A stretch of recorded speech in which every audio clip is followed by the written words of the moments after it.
नमस्कार, आप देख रहे हैं जेबीएस पब्लिक वॉइस। मैं हूं आपके साथ सुमन कुमार। अभी हम मोतिहारी में हैं और आपको बता दें कि हमारे साथ जो शख्स मौजूद हैं, आपको बता दें कि इनका परिचय नंदलाल कुमार जी हुआ और ये ग्रामीण बैंक के ब्रांच रिटायर ब्रांच मैनेजर है, सह बीसीएम के संस्थापक भी हैं। हम जानने का प्रयास करेंगे क्योंकि आने वाला जो 25 फरवरी है, 25 फरवरी को इस जिले ही नहीं बिहार के कोने कोने से जो चमार जाति के लोग हैं, जो दलित जाति के जो लोग हैं, वो आज चंपारण में जो है कि एकजुट होने जा रहे हैं 25 फरवरी को।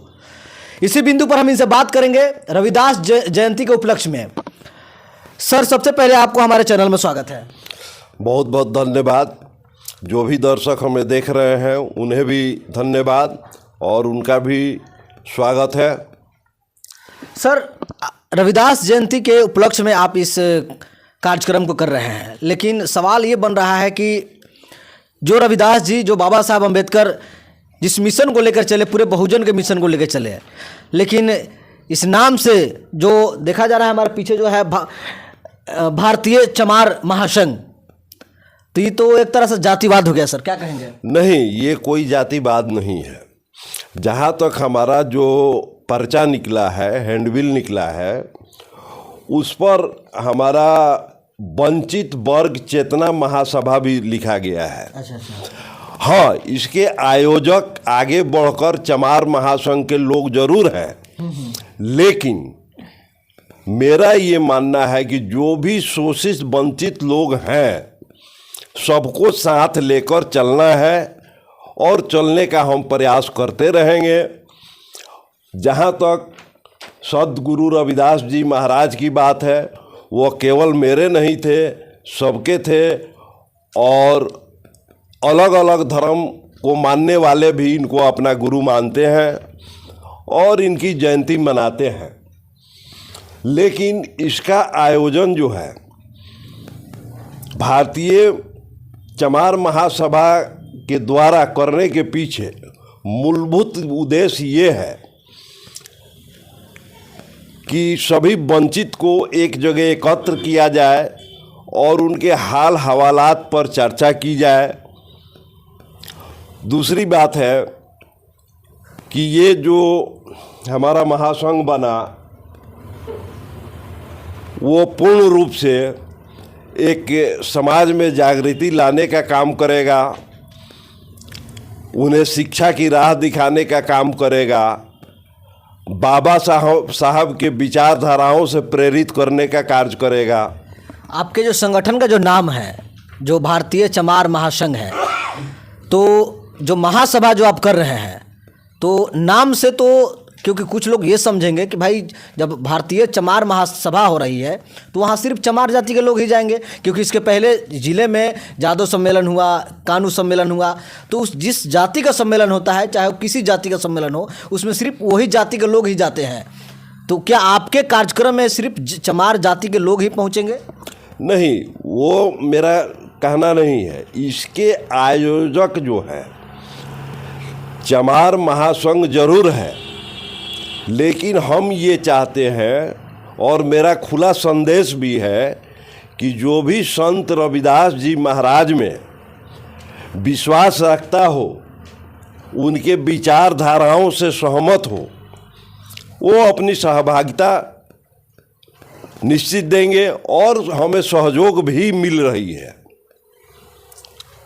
ऐसा कुछ सीमित दायरा नहीं है, लेकिन कहीं ना कहीं आयोजक बन के किसी को तो आगे आना पड़ता है, चाहे वो व्यक्ति के रूप में हो, चाहे एक समूह के रूप में हो। तो हर बार कभी रविदास चेतना मन से मनाया जाता है, कभी दूसरा नाम दिया जाता है। तो रविदास और चमार अलग अलग फरकेट करने का मतलब हम कुछ नहीं समझ पाते हैं। चमार महासभा क्यों जरूरी है सर? देखिए, जरूरी इसलिए, ये हम क्या, बिहार सरकार भी बहुत पहले समझ चुकी है कि चमार बिरादरी के लोगों का स्थिति काफ़ी दयनीय और गंभीर है। इसलिए इसको महादलित के श्रेणी में रखा गया, ताकि इनका पूर्ण विकास हो सके, ये जनमानस में इनका लेवल ऊपर आ सके। तो ये तो सरकार भी अपना सर्वे करा के समझ चुकी है, इसलिए इस पर बहुत कुछ हमको बताने की जरूरत। समाज विकास के लिए जो बात कर रहे थे, समाज विकास में आपकी संगठन का क्या योगदान होगा? देखिए, हमारे संगठन का विचार योगदान की जहाँ तक बात है, आज मैं जिस पद पर पढ़ाई लिखाई करने के बाद 32 वर्षों तक सेवा जो दिया, ये बाबा साहब की देन है। तो मेरा यह पुनीत कर्तव्य बनता है कि उनके संदेश को समाज के बाकी वंचित वर्गों तक पहुंचाना। सेवा काल में बहुत सारी परिस्थितियां होती हैं, समय अभाव होता है और एक दायरे में काम करना पड़ता है, लेकिन सेवानिवृत्त होने के बाद हमने ये निर्णय लिया है, और हमारे साथ बहुत सारे साथी हैं, सेवानिवृत्त भी हैं, युवा लोग भी हैं, सभी को रास्ता दिखाने का काम करूंगा और कर भी रहा हूं। जातीय वर्तमान में जो सरकार जातीय जनगणना जो हुई है सर, जातीय जनगणना के अनुसार अनुसूचित जाति में दूसरे स्थान पर आपके चमार जाति के लोग आते हैं, लेकिन देखा ये जाता है कि खासकर बिहार ही नहीं पूरे देश में जिस जाति की अपने अनुसूचित जाति में ही कई ऐसी जाति है जो मुट्ठी भर जाती है पूरे देश में, लेकिन उनके नेताओं के ऊपर फूल बरसाए जाते हैं। सभी दल के नेता जितने भी गठबंधन के जो चाहे इंडिया गठबंधन हो या महागठबंधन के जो नेता है या उनके पार्टी के जो राष्ट्रीय अध्यक्ष है, वो उनको मान सम्मान देते हैं, लेकिन सबसे ज़्यादा दूसरे नंबर पर संख्या आपकी है। संख्या भी अधिक है क्योंकि हमारे क्या बोलते हैं उनको, काशीराम साहब बोले थे कि जिसकी संख्या भारी उसकी होती है हिस्सेदारी, लेकिन आपको हिस्सेदारी मिलती नहीं है। और दूसरी बात है कि आपके समाज के जो नेता है उनको कहीं जगह नहीं मिलता है, ऐसा क्यों होता है? देखिए, उस संबंध में तो बहुत ज़्यादा बात हम नहीं करेंगे, लेकिन ये ज़रूर कहेंगे कि जब तक वो किसी राजनीतिक दल से नहीं जुड़े होते हैं तो वो समाज के लिए होते हैं पूर्णतः। लेकिन हो सकती है उनकी अपनी परिस्थितियां हो, उनके पार्टी का अपना मैनिफेस्टो हो, कोई दायरा उनके लिए सीमित हो, तो इस पर हम ज़्यादा कोई टिप्पणी नहीं करना चाहेंगे।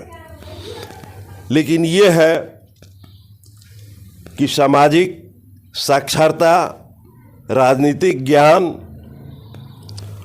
हम देने का, समाज के लोगों को बताने का काम अवश्य करेंगे। बाबा साहब ने एक मत का अधिकार हमें भी दिया और देश के तमाम लोगों को भी दिया, लेकिन हमारे लोग आज भी नहीं समझते हैं कि मत का प्रयोग कैसे, कब, कहाँ करना चाहिए। ये अहम सवाल है। वो जो है सिर्फ ये जानते हैं कि चुनाव आया और चलो इसमें वोट डाल देना है। तो ये समझना पड़ेगा। ये संत रविदास जी के जो जयंती मन रहा है, कब और कहाँ मन रहा है, थोड़ा सा ये जो है 25 फरवरी को बापू प्रेक्षागृह राजा बाजार के पास अवस्थित है, उसी में संपन्न होगा। इसके पहले जो है हम लोग का ये कार्यक्रम है कि संत रविदास भवन हेंद्री बाजार चौक से संत जी का एक शोभा यात्रा लेकर चले। यहाँ भी काफ़ी संख्या में अनुसूचित जाति के लोग हैं, चमार जाति के लोग हैं, सभी लोग भागीदारी अपना देंगे। और ये पहले भी होता रहा है, लेकिन अब इसको विस्तार करके वहाँ बापू प्रेक्षागृह में करने का निर्णय सभी लोगों के द्वारा मिला है और उसी दिशा में हम लोग बढ़ रहे हैं। अंतिम शब्दों में क्या संदेश देना चाहेंगे जो रविदास जी को मानने वाले जितने भी हमारे दलित समाज के जो लोग हैं, उनसे क्या रिक्वेस्ट करेंगे अंतिम शब्दों में आप? देखिए, सबों से हम तो निवेदन करते आ रहे हैं कि इसमें अपनी सहभागिता को दें और अपने कुल के सदगुरु रविदास के बारे में जानें, समझें और उनके बताए हुए रास्ते को अपनाएं। बहुत ही सादगी जीवन इनका रहा है और सबको ये मानव को समान समझते रहे हैं। कभी भी अनर्गल कोई इनका कहीं दोहा वाक्या नहीं आया है और सबों के लिए ये पूजनीय रहे हैं। तो हम अपेक्षा यही करेंगे कि सभी लोगों का सहयोग हमें मिलेगा और मिल भी रहा है। चलिए सर, बहुत बहुत धन्यवाद सर।